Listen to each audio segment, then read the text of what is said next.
Hello student, आज फिर हम स्टार्ट करते हैं क्लास 12 के लिए व्यवसायिक अध्ययन में। अगला टॉपिक है टेलर द्वारा प्रतिपादित प्रबंध के सिद्धांत, principle of management proposed by Taylor. यानी टेलर ने कौन कौन से सिद्धांत दिए। तो जैसा कि आप देख पा रहे हैं, पहला इसको हम टेलर के सिद्धांत या वैज्ञानिक प्रबंध के सिद्धांत के नाम से भी जानते हैं। तो पहला है इसमें विज्ञान ना कि रूढ़िवादिता।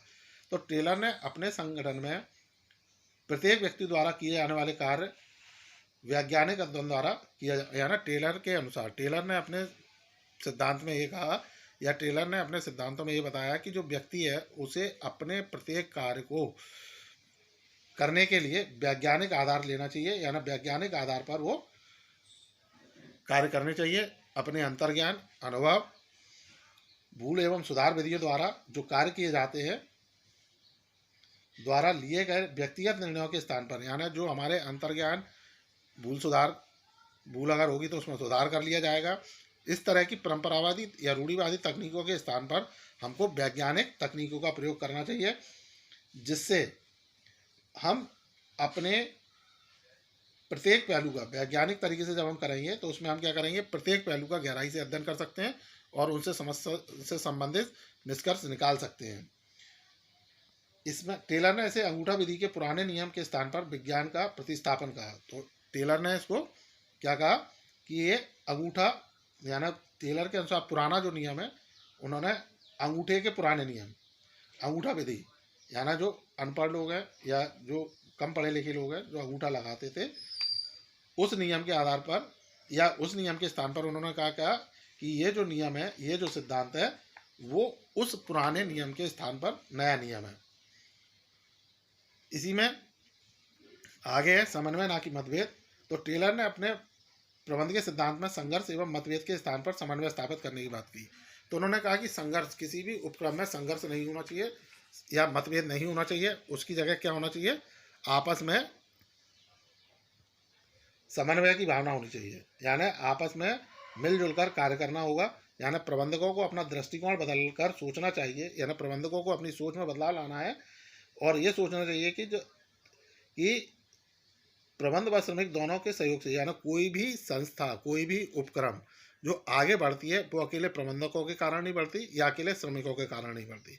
दोनों के ही सहयोग से वो संस्था आगे बढ़कर अपने लक्ष्य उद्देश्यों को प्राप्त करती है। इसीलिए किसी भी फर्म के अंदर, किसी भी संस्था के अंदर, ऑर्गेनाइजेशन के अंदर मतभेद ना होकर क्या होना चाहिए, अधिक से अधिक समन्वय होना चाहिए।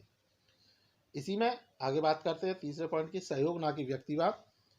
तो टेलर के अनुसार मिल मालिक, प्रबंधक और श्रमिकों की दृष्टि में व्यक्तिवादी दृष्टिकोण न होकर एक दूसरे के प्रति सहयोग व सद्भावना का वैज्ञानिक दृष्टिकोण होना चाहिए।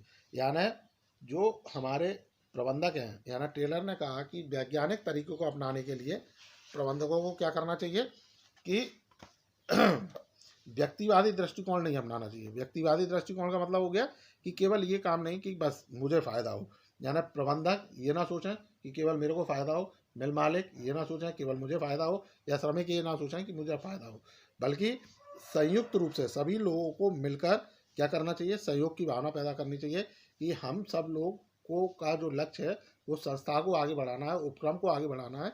क्योंकि जब इनका, संस्था का या उपक्रम का विकास होगा तभी मिल मालिकों का, प्रबंधकों का और श्रमिकों का भी विकास होगा।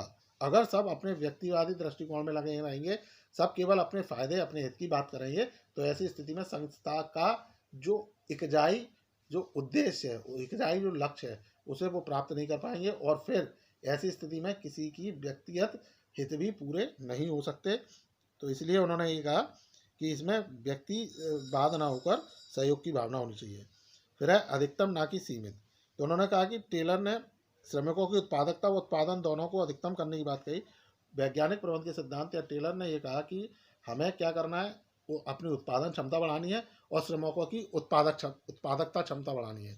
यानी उनके उत्पादन करने की जो क्षमता है उसको भी बढ़ाना है और उत्पादन की जो संख्या है, यानी उत्पादन की जो मात्रा है, उसमें भी वृद्धि करनी है।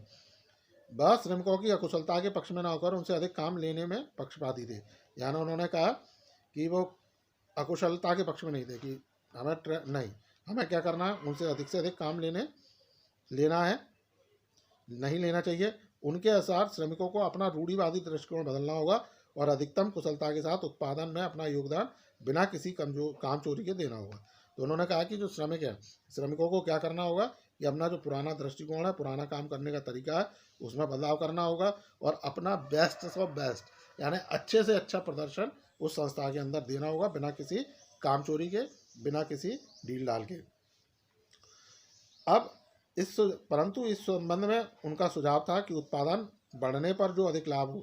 तो इसके लिए उन्होंने जो कहा, मिल मालिकों को एक सुझाव दिया कि जब जो श्रमिक है वो अपनी पूरी कार्यकुशलता के साथ, पूरी कार्य क्षमता के साथ जब काम करेगा तो उससे निश्चित ही उत्पादन बढ़ेगा, और उत्पादन बढ़ेगा तो लाभ भी बढ़ेंगे। तो ऐसे में जो अधिक उत्पादन होने पर जो लाभ बढ़ रहा है, उस लाभ का एक हिस्सा उन श्रमिकों को भी देना चाहिए, जिससे श्रमिक भी और अधिक मन लगाकर अपना कार्य करेंगे। इसी क्रम में अगला है नियोजन एवं क्रियात्मक संगठन। तो टेलर ने क्रियात्मक पर्यवेक्षण के द्वारा नियोजन कार्य तथा क्रियात्मक कार्यों को अलग अलग किया। यानी उन्होंने क्या किया, एक सर्वे किया फंक्शनल फॉर्मेनशिप के द्वारा नियोजन, प्लानिंग का काम और कार्य करने का काम, क्रियात्मक काम।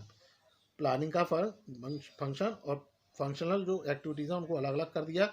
इसमें उन्होंने 8 लोगों की टोली बनाई, 8 नायकों की यानी 8 बॉसेस की एक टोली तैयार की, और उसमें से उन्होंने 4 कर्मशाला में और 4 योजना विभाग में, यानी 4 को वर्कमैनशिप में रखा और 4 को प्लानिंग डिपार्टमेंट में रखा। जो कार्यशाला है, शॉप डिपार्टमेंट है, उसमें टोली नायक, गति नायक, मरम्मत के लिए नायक, यानी अलग अलग 4 लोग नियुक्त कर दिए। इसी प्रकार योजना विभाग में उत्पादन मार्ग निर्धारित उत्पादन मार्ग निर्धारक क्लर्क, निर्देशन कार्ड बनाने वाला क्लर्क, समय और उसकी लागत निकालने वाला क्लर्क और कर्मशाला अनुशासक होंगे। यानी इस तरह से 4 लोगों को अलग अलग काम बांट दिए गए। टेलर के अनुसार प्रबंधकों को अपना ध्यान कर्मचारियों की कार्य योजना पर केंद्रित करना है। यानी जो मैनेजर है वो केवल इस और अपना ध्यान लगाएंगे कि कर्मचारियों को कैसे क्या क्या काम सौंपने हैं। प्रबंधकों को स्वयं कार्य निष्पादन में संलग्न नहीं होना चाहिए। इन्हें प्रबंधकों को खुद कोई काम नहीं करना चाहिए, बल्कि प्रबंधकों को कार्य कराना होता है। टेलर ने इस बात पर भी जोर दिया कि कर्मचारियों को अपनी उद्योग की अधिकतम समृद्धि के लिए अपना अधिकतम विकास करना चाहिए। यानी कर्मचारियों को ये चाहिए कि अगर वो अपने संस्था का, अपने उद्योग का विकास चाहते हैं तो उन्हें खुद का विकास भी करना होगा। इसके लिए उन्होंने कर्मचारियों के वैज्ञानिक चयन एवं प्रशिक्षण को आवश्यक बताया। तो यही कारण है कि उन्होंने क्या कहा कि कर्मचारियों का चयन होना चाहिए, उनका प्रशिक्षण होना ही चाहिए।